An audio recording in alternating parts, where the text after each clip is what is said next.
Salut, c'est Hadès. Si vous suivez l'actualité des métaux, vous savez que l'on traverse une période où les certitudes fondent aussi vite que les stocks chinois d'argent. Et avant d'entrer dans le cœur du sujet, permettez-moi une petite parenthèse. Si vous appréciez ces analyses, si vous souhaitez soutenir ce travail indépendant qui dissèque, doute, questionne et tente de lire l'avenir au milieu du chaos, alors pensez à vous abonner, à liker et à commenter. Cela aide réellement la chaîne à toucher davantage de personnes, surtout dans un moment où l'information sérieuse devient une denrée aussi rare que le métal dont on va parler. Car oui, aujourd'hui, nous allons plonger ensemble dans cette crise silencieuse mais ô combien explosive, celle qui redessine le marché mondial de l'argent et qui pourrait bien, dans les mois à venir, faire trembler beaucoup de certitudes. Votre soutien compte vraiment. Allez, c'est parti. Dans cette vidéo, je vais vous parler de la chute historique des stocks chinois qui inquiète les marchés. Car oui, le marché mondial de l'argent traverse une tempête qui ne ressemble à aucune autre. Un moment où l'histoire semble s'accélérer et où les chiffres deviennent des signaux d'alarme. En Chine, les entrepôts du Shanghai Future Exchange se vident à une vitesse presque irréelle. Les stocks sont revenus à leur plus bas niveau depuis 2015, comme si le métal disparaissait entre les doigts d'un pays pourtant habitué à gérer les pénuries avec sang-froid. Les volumes échangés au Shanghai Gold Exchange, eux, retombent à un creux vieux de 9 ans, preuve silencieuse que quelque chose s'est rompu dans la mécanique habituelle. Cette crise locale frappe au pire moment possible. Les exportations chinoises d'argent ont explosé en octobre 2025, dépassant 660 tonnes, un record historique qui a laissé les réserves du pays exsangues. Or, la Chine n'est pas un acteur secondaire. Avec 13% de la demande nette mondiale, chaque tonne qui sort de ses frontières pèse sur l'équilibre fragile d'un marché déjà en déficit structurel pour la cinquième année consécutive. En 2025, il manque environ 149 millions d'onces pour satisfaire la demande globale. Un gouffre que rien ne vient combler. Ce vide apparaît au moment même où Londres, cœur battant du commerce physique, soit dit en passant, voit ses approvisionnements fondre de 30 à 40%. On assiste à une convergence de tensions, une sorte d'alignement des planètes à l'envers, où l'épuisement chinois résonne avec la sécheresse occidentale. Et derrière ces chiffres, une angoisse sourde monte. Comment continuer à alimenter un monde qui réclame toujours plus d'argent pour sa transition énergétique, ses technologies de pointe et ses ambitions industrielles? Nous assistons à la fois à des prix qui s'envolent, mais probablement surtout à des prix qui refusent de redescendre. Parlons des projections qui redistribuent toutes les cartes. L'argent flirte aujourd'hui avec des sommets historiques, mais ce n'est peut-être qu'un prélude. Car à 52 dollars l'once fin novembre 2025, le métal blanc montre déjà les dents, porté par une demande industrielle qui ne cesse de grossir. Pourtant, derrière ce prix actuel se cache une tension beaucoup plus profonde, presque tellurique. L'idée que le marché pourrait, sous le poids combiné des déficits chroniques et du manque d'investissement minier, basculer dans une nouvelle ère de valorisation, eh bien, plusieurs projections avancent désormais des niveaux que l'on n'osait même pas évoquer il y a à peine 2 ans. 95 dollars, 120 dollars, peut-être 150 dollars si la pénurie physique se confirme en 2026. Et dans un scénario où la production mondiale stagne, tandis que les besoins de l'IA, du solaire et de l'électronique explosent, eh bien, certains modèles plus audacieux tracent même une route vers les 200 dollars l'once. Non pas comme une provocation, mais comme une conséquence logique d'un marché en asphyxie. Car la réalité est simple. Sans prix nettement plus élevé, aucune nouvelle mine ne voit le jour. Aucun acteur ne prend le risque des investissements colossaux nécessaires pour combler un déficit structurel qui dure déjà depuis plus de 5 ans. Ainsi, ces projections ne sont pas des fantasmes.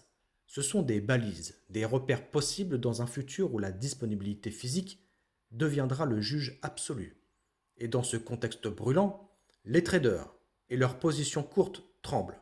Chaque dollar supplémentaire rapproche le marché d'un short squeeze d'une violence rare, où les vendeurs seraient forcés de racheter dans un vide d'offres. Ce n'est plus seulement un marché haussier, c'est un compte à rebours. Alors quelle sera la stratégie chinoise?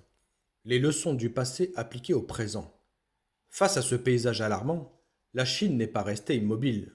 Pékin a décidé début novembre 2025 de placer l'argent dans la liste des exportations sous contrôle strict, aux côtés des terres rares et autres matériaux cardinaux de sa puissance technologique.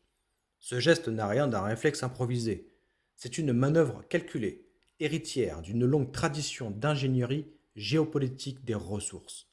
On se souvient tous de 2010, lorsque la Chine avait réduit ses quotas de terres rares de 40% et provoqué une flambée mondiale des prix. Un rappel brutal de sa position dominante. Cette fois, le gouvernement avance de manière plus subtile. Les nouvelles règles réservent les licences d'exportation aux entreprises disposant d'un statut juridique solide et ayant exporté chaque année entre 2022 et 2024, excluant de facto les petites structures indépendantes. Pékin ne ferme pas la porte, il l'entrebâille, puis joue avec l'ouverture. Ce mur de licence, entre guillemets, ajustable lui permet de moduler ses exportations selon les besoins du moment, évitant le piège des quotas brutaux condamnés par l'OMC en 2014.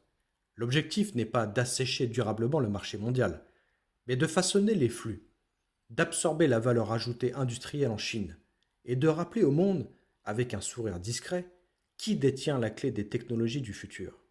C'est une stratégie d'équilibriste, un art de la retenue et de la pression, où chaque tonne d'argent devient un levier diplomatique camouflé. Bien évidemment, il y aura des conséquences en cascade pour l'économie mondiale. La baisse des stocks chinois, combinée aux restrictions d'exportation, agit comme une onde de choc qui se propage déjà bien au-delà des salles de marché. L'argent est un métal discret, mais il irrigue des secteurs dont la stabilité dépend de lui comme d'un nerf essentiel. L'industrie militaire occidentale, par exemple, utilise l'argent dans les systèmes de guidage de missiles, les radars, les avions de chasse. Une pénurie prolongée fragilise les chaînes de production sensibles que personne ne peut se permettre d'interrompre. Le photovoltaïque, déjà en tension permanente, pourrait souffrir gravement d'ici 2030, alors que les panneaux solaires absorberont entre 15 et 20% de la production mondiale annuelle. L'électronique n'est pas mieux lotie d'ailleurs. Smartphones, serveurs IA, semi-conducteurs, tout repose sur ce métal qui garantit vitesse, conductivité et surtout fiabilité. Et pendant que la Chine resserre l'accès, la demande mondiale continue de grimper, inexorable, comme une vague qui ne se préoccupe pas de l'état des barrages. Depuis 2021, le déficit cumulé approche 820 millions d'onces, une cicatrice profonde dans un marché qui n'a jamais réussi à rééquilibrer. À court terme, le spectre d'un short squeeze massif plane. Les vendeurs à découvert pourraient être forcés de racheter leurs positions, aggravant la flambée des prix. À Londres, la LBMA voit ses stocks fondre à un rythme inquiétant, menaçant sa capacité même à honorer les livraisons. La mécanique du monde moderne, si fière de sa rationalité, tremble pour un simple métal blanc. En conclusion, l'avenir est incertain. L'ironie veut que la hausse spectaculaire de l'argent ne suffise pas à résoudre la crise. Pour la plupart des industries critiques, ce métal ne représente qu'une fraction minuscule du coût final d'un produit, ce qui rend tout simplement son remplacement ridicule, même avec un prix multiplié par 2 ou 3. Et puis, remplacer l'argent, par quoi? Il n'existe tout simplement aucun matériau offrant une conductivité électrique et thermique comparable. C'est le champion naturel, l'athlète imbattable du tableau périodique. À long terme, l'équilibre viendra plutôt d'un cocktail réaliste. Davantage de recyclage, notamment via les montagnes d'électronique usagée, l'ouverture de mines aujourd'hui non rentables, mais qui le deviendront si les prix s'envolent, et surtout, un système de quotas et de licences, probablement orchestré par la Chine, pour rationner directement les volumes selon les priorités industrielles. Cette logique rappelle celle des terres rares, où Pékin a montré qu'un contrôle qualitatif, plutôt qu'un embargo frontal, donne bien plus de puissance. L'Occident tente déjà de diversifier ses approvisionnements, comme après la crise de 2010. Mais reconstruire une chaîne complète prendra des années, peut-être jusqu'en 2030. D'ici là, le marché restera suspendu, vulnérable, nerveux. Le ratio argent à 80 pour 1 continue d'indiquer que l'argent est historiquement sous-évalué, comme un ressort comprimé prêt à se détendre violemment. Le futur du métal blanc oscille ainsi entre spéculation et besoin industriel réel, entre impatience des marchés et lenteur géologique des mines. Une danse incertaine mais inévitable.